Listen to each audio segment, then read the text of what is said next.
بسم الله الرحمن الرحیم.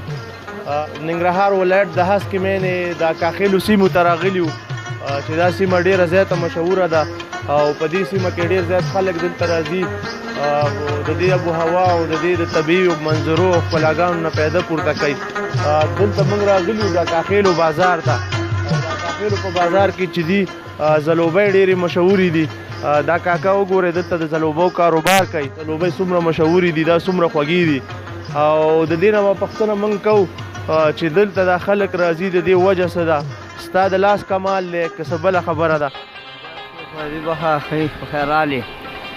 زه هېوادوالو له بس زړه کومې سلامونه وایم او خدای دې وکړي چې قبول او منظور کړي. دا دواړه خبرې دي، خو خبره دا چې دغه شی موږ صفا جوړو، موږ پکې د ګلوکوز یو شی او بل شی نه اچوو، صفا بوره کارو.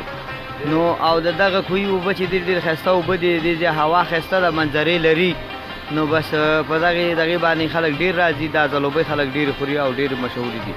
اوې افغانۍ راکړې د ورځې، زه خپل کسب زده کوم مکتب یم. آفرین. اوې افغانۍ چې دا په دې وړوکې ځان د ورځې ګټي ډېر شی دی. دا اول خو تاسو ته ښه راغلاست وایم او زما نوم عزیزالله دی، د ننګرهار هسکې مېنې ولسوالۍ د نری اوسېدونکی.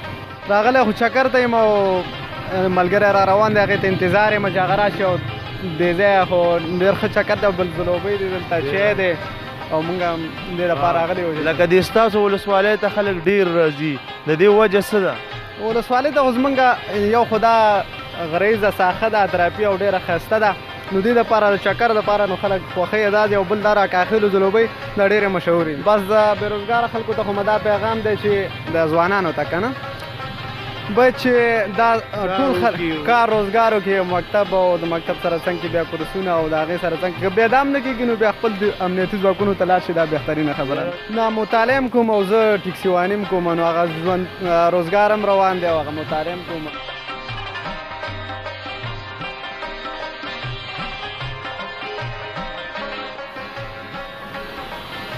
وعلیکم السلام. تاسې نه ډېره مننه. موږ جلال آباد خالص فامیلۍ نه راغلي یو او روان یو خیره پورته ګورګوره شابوی سیمې ته. بس زه خپله خیاط یم او دا انډیوال چې دی دا هم بس همداسې متعلم دی، تعلیم کوي. نوم جمیل دی، د څلوزو فامیلو سره کور لرم هلته. اوس خپل کلي ته روان یو، شابه په نامه، هغې ځای کې به چکر ولګو، چکر دپاره راغلو. دلته خو ډېر خلک راځي، د ډېر لرو لرو ځایونو نه خلک راځي او چکرو دپاره راځي. دا ځای خو ډېر ښایسته ځای دی، یو خو عوام صفا ده. اول تاسو ټولو ته سلامونه او هر کله راشئ. کلي ته زه اختر محمد نومېږم او دا د کاکیلو اوسېدونکی دا د بیکرۍ کار کوم.